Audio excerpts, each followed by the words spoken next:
Good morning students, myself Shan Patel. Today we are going to start part 2 of chapter number 1, crop production and management. जैसे कि बच्चों आपको पता है कि आज हमारा पार्ट 2 है।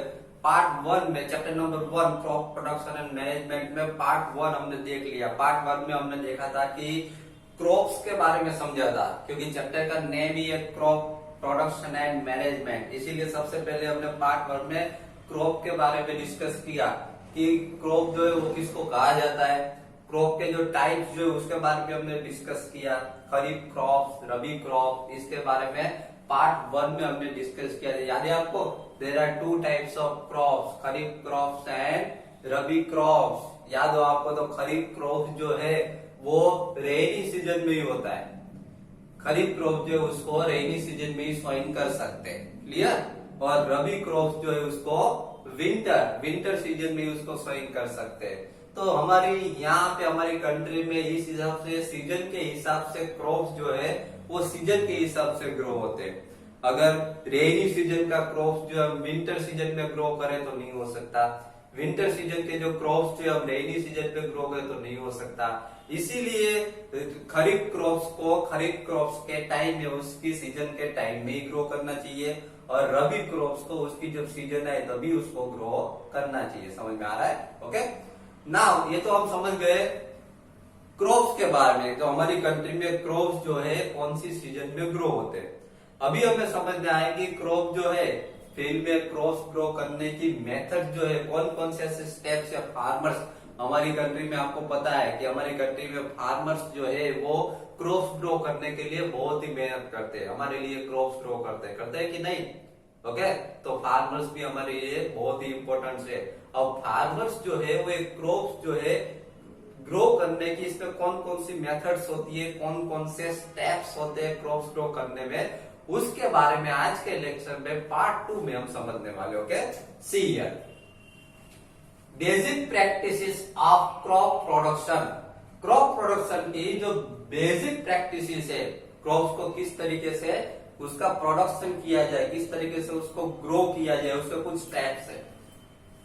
See here cultivation of crops involve several activities undertaken by farmers over a period of time. देखिए, कल्टीवेशन ऑफ क्रॉप्स, ये जो क्रॉप्स कल्टीवेशन जो होता है, क्रॉप्स जो ग्रो करने की जो प्रोसेस है उसपे सेवरल एक्टिविटीज आती है। सेवरल एक्टिविटीज मींस बहुत सारे स्टेप्स आते हैं, फार्मर्स उसके अंदर बहुत सारे ऐसे स्टेप्स करते हैं और फाइनली क्रॉप जो है ग्रो होता है। अब कौन कौन सी एक्टिविटीज आती है उसके अंदर, कौन कौन से स्टेप्स आते हैं उसके बारे में समझते हैं। देखिए, see here first step is preparation of soil. देखिए, हमें क्रॉप्स ग्रो करना हो, हमारी फील्ड में हमारे खेत में क्रॉप्स ग्रो करना हो तो सबसे पहले तो क्या करना चाहिए? Preparation of soil. हमारे पास सॉइल होनी चाहिए कि नहीं? सबसे पहले तो हमारे पास लैंड होनी चाहिए। वो प्रिपरेशन ऑफ सॉइल, सॉइल को लूज करना पड़ता है, उसको प्रिपेयर करना पड़ता है ठीक से, बाद में उसके अंदर हम सॉइंग कर सकते हैं। Okay, second step sawing. Sawing का मतलब होता है कि हम सीड्स जो हम सॉइल के अंदर डालते हैं, क्रॉप ग्रो करना हो तो हम क्या करते हैं? सीड्स को क्या करना पड़ता है? फील्ड के अंदर, सॉइल के अंदर उसको सॉइंग करना पड़ता है, क्लियर। तो सेकंड स्टेप से सॉइंग करना, सीड को सॉइंग करना। Then third step is adding manure and fertilizer. Third step आता है बच्चों एडिंग मैन्योर एंड फर्टिलाइजर। उस अच्छा क्रॉप्स ग्रो करने के लिए उसके अंदर फार्मर्स क्या करते हैं? मैन्योर और फर्टिलाइजर ऐड करते हैं। Okay, then fourth step is irrigation.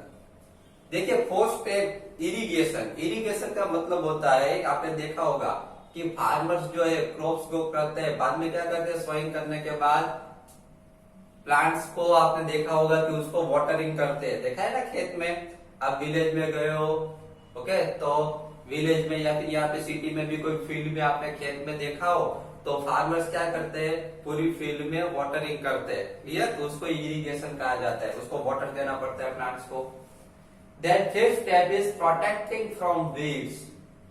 अभी देखिए, फिफ्थ स्टेप में ये हमने सॉइंग इरिगेशन किया, इरिगेशन के बाद जो क्रॉप्स ग्रो होता है, अब क्रॉप्स में क्या होता है कि वीड्स जो है वीड्स आ जाते हैं।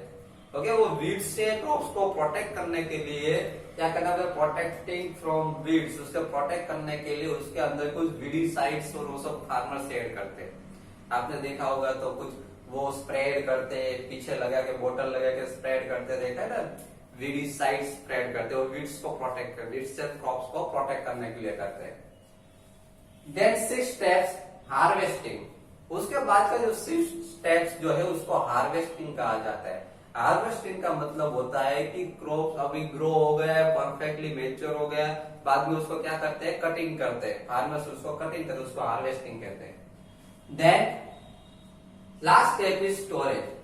अभी देखिए ये जो क्रॉप्स जो है वो हार्वेस्ट हो गया, उसको कट कर दिया, बाद में क्या उसको स्टोर तो करना पड़ेगा ना क्रॉप्स को, तो लास्ट स्टेप होता है उसको स्टोरेज करना। क्लियर? तो बच्चों इतने स्टेप्स होते हैं फार्मिंग के, फार्मिंग करना, क्रॉप्स ग्रो करना, तो उसके लिए इतने स्टेप्स होते हैं। First step is preparation of soil, second step is soil, third step is adding manure and fertilizers, fourth step is irrigation, fifth step is protecting from weeds, sixth step is harvesting and seventh step is storage. इतने यहाँ पर steps होते हैं farming के crops grow करने के। Clear? देखिए ये मैंने आपको जो स्टेप दिखा है, ये 7 के 7 स्टेप्स हम पूरे चैप्टर में डिटेल में एक्सप्लेन करेंगे। 7 के 7 स्टेप हम डिटेल में एक्सप्लेन करने वाले हैं। Okay, see here first step preparation of soil. देखिए फर्स्ट स्टेप जो है प्रिपरेशन ऑफ सोइल, सबसे पहले वहां से स्टार्ट करते हैं। प्रिपरेशन ऑफ सोइल, देखिए अभी इसको डिटेल में समझते हैं कि प्रिपरेशन ऑफ सोइल, सोइल को प्रिपेयर किस तरीके से किया जाता है। क्रॉप ग्रो करना तो सबसे पहले तो सोइल को प्रिपेयर करना पड़ता है। फर्स्ट स्टेप है सोइल को प्रिपेयर करना। तो सोइल को प्रिपेयर किस तरीके से करेंगे, देखिए the preparation of soil is the first step before growing a crop. देखो क्रॉप्स ग्रो करने से पहले सबसे फर्स्ट स्टेप जो आता है उसको प्रिपरेशन ऑफ सोइल कहा जाता है। One of the most important tasks in agriculture is to turn the soil and loosen it.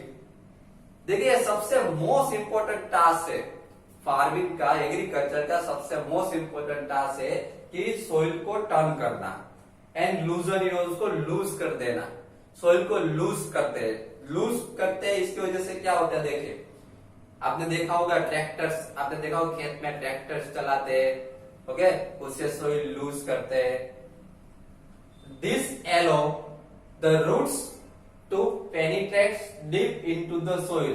देखो सोइल को लूज करते हैं, इसकी वजह से क्या होता है, this allow the roots to penetrate deep into the soil. इसकी वजह से जो रूट्स जो होते हैं वो सोइल के अंदर डीप में जा सकते हैं, अंदर डीप में जा सकते हैं। समझ में आ रहा है? इसी की वजह से ये सोइल को लूज किया जाता है। Then the loose soil allow the roots to breathe easily and even when they go deep into the soil। देखिए यहाँ पर क्या बताया गया है कि अगर हम सोइल को लूज करेंगे तो सोइल को लूज करने की वजह से ये रूट्स जो है जो डीप में गए, अगर सोइल लूज होगी ऊपर से तो उसके अंदर इजीली वो ब्रीथिंग कर पाए, उसके अंदर एयर जो है इजीली एंटर हो सकती है, जिसकी वजह से रूट्स जो है इजीली ब्रीथ कर पाते हैं। ओके, जैसे हम ब्रीथिंग करते वैसे रूट्स भी इजीली ब्रीथ कर पाते अगर सोइल लूज होगी तो। Then the loosen soil helps in the growth of earthworm and microbes present in the soil. देखिए यहाँ पर क्या बताया गया है, यहाँ पे अर्थवॉर्म और माइक्रोब्स की बात हो रही है। आपको पता है कि अर्थवॉर्म को फार्मर्स का फ्रेंड कहा जाता है कि नहीं? अर्थवॉर्म को फार्मर्स फ्रेंड कहते हैं क्योंकि अर्थवॉर्म जो है सोइल को लूज कर देते हैं। ओके, और लूज सोइल में अर्थवॉर्म में इजीली मूव हो सकते हैं। Okay, so the loosen soil helps in the growth of earthworm and microbes present in the soil. अगर सोइल लूज होगी तो सोइल के अंदर जो अर्थवॉर्म और माइक्रोब्स जो रहते हैं उसका ग्रोथ जो है इजीली हो सकेगा। लेकिन कब? जब सोइल लूज होगी तब। क्लियर? तो ये हो गई प्रिपरेशन ऑफ सोइल की बात। अब प्रिपरेशन ऑफ सोइल जो है उसके लिए कुछ इंस्ट्रूमेंट्स यूज होते हैं। अब कुछ इंस्ट्रूमेंट्स यूज होते हैं, कौन कौन से डिवाइसेस यूज होते हैं उसके बारे में समझते हैं। देखें सबसे पहले तो हम यहाँ पर प्लॉपिंग की डिफाइन समझ लेंगे, टिलिंग और ploughing. The process of loosing and turning of the soil is called the tilling और प्लॉपिंग। देखिए बच्चों यहाँ पर ऐसा बताया गया है कि the process of the losing and turning of the soil को लूज करना और टर्न करना, इस प्रोसेस को टिलिंग कहा जाता है या तो उसको प्लॉपिंग कहते हैं। ओके, सी है। अब देखिए यहाँ पर ये प्लॉपिंग करने के लिए, टिलिंग करने के लिए, सोइल को लूज करने के लिए कुछ डिवाइस यूज होते हैं। अब कौन कौन से डिवाइस यूज होते हैं उसके बारे में समझते हैं। ओके, कुछ इंस्ट्रूमेंट्स यूज होते। सबसे पहले तो plough. This is being used since ancient times for tilling the soil, adding manures to the crop, removing the weeds and the turning the soil। देखिए बच्चे यहाँ पर ऐसा बताया गया है कि प्लाउ जो है, प्लाउ आपने देखा होगा, प्लाउ जो है वो this is being used since ancient time, पहले के टाइम से वो यूज होता हुआ आ रहा है। पहले के टाइम में आपने देखा हो तो खेत में जो बुलोक चलते, जो बुल चलते, तो बुल जो होते हैं, बुल के कंधों के ऊपर एक प्लाव रखा जाता है, दो बुल होते हैं, बीच में प्लाव होता है, आपने देखा होगा। ओके, अगर नहीं देखा है तो मैं आपको भी पिक्चर दिखा रहा हूं उसका, पहले यहाँ पर देख लीजिए। For this being used since ancient times for tilling the soil, soil को टिलिंग करने के लिए, adding fertilizers to the crop, crop में फर्टिलाइजर ऐड करने के लिए, and removing the weeds, weeds को रिमूव करने के लिए, and turning the soil, soil को टर्न करने के लिए इसका यूज होता है। This is made of wood and is drawn by a pair of bulls और द अदर एनिमल्स। देखिए प्लाउ जो है वो वुड से बना हुआ होता है और उसको ड्रॉन कौन करता है? Drawn by a pair of bulls. आपने देखा होगा, मूवी में देखा होगा या फिर खेत में देखा, उसको बुल्स जो है उसको ड्रॉन करके ले जाते हैं, पुल करके ले जाते हैं। और अदर एनिमल, दूसरे एनिमल भी यूज करते हैं बुल की जगह पे, या तो कैमल का यूज कर सकते हैं, हॉर्स का यूज कर सकते हैं, ये भी कर सकते हैं। देखिए प्लाव का मैं आपको यहाँ पर पिक्चर दिखा रहा हूँ, यहाँ पर देखिए ये प्लाव का पिक्चर है। प्लाव जो है ऐसा होता है, देखिए ध्यान से, दो बुलोक है, दो बुलोक के बीच में देखो वुड का बना हुआ। ओके, तो इसको ही प्लाव कहा जाता है। Clear? Okay, now second is हो। देखिए सेकंड जो इंस्ट्रूमेंट जो है, जो यहां पर हमारे एग्रीकल्चर में यूज होता है, सोइल को लूज करने के लिए या फिर टर्न करने के लिए यूज होता है, उसको हो कहा जाता है। It is a simple tool which is use for removing the weeds and for losing the soil. देखिए ये एक सिंपल टूल है जिसका यूज कहां पे होता है? इसका यूज होता है रिमूविंग द वीड्स, वीड्स को रिमूव करने के लिए इसका यूज किया जाता है। For losing the soil, soil को लूज करने के लिए इसका यूज किया जाता है। It is a long rod of would और आयरन। देखिए ये long off would, long rod of would और आयरन, इसमें एक लॉन्ग रॉड होता है। ओके, वो वुड का बना होता है या तो फिर आयरन का बनाया हुआ होता है। देखिए पिक्चर यहाँ पर देखिए, वो का पिक्चर यहाँ पे दिखा है, ध्यान से देखिए पिक्चर। ओके, वो जो है वो इस तरीके का होता है, देखिए। Clear? Okay, now a strong broad and bent plate of iron is fixed to one of its end. उसके एक एंड पे स्ट्रॉन्ग ब्रॉड और बेंट प्लेट होती है आयरन की, and works like a blade. ये ब्लेड की तरह वर्क करता है, जैसे ब्लेड यूज होती है उसी की तरह वर्क करता है। It is pulled by animals. देखिए इसको भी एनिमल्स के थ्रू पुल किया जाता है। ओके, एनिमल्स इसको पुल करते हैं। Then cultivator. Nowadays ploughing is done by the tractor driven cultivator. आज के दिनों में तो कल्टीवेटर जो है वो ट्रैक्टर से किया जाता है। किसकी हेल्प से? ट्रैक्टर से।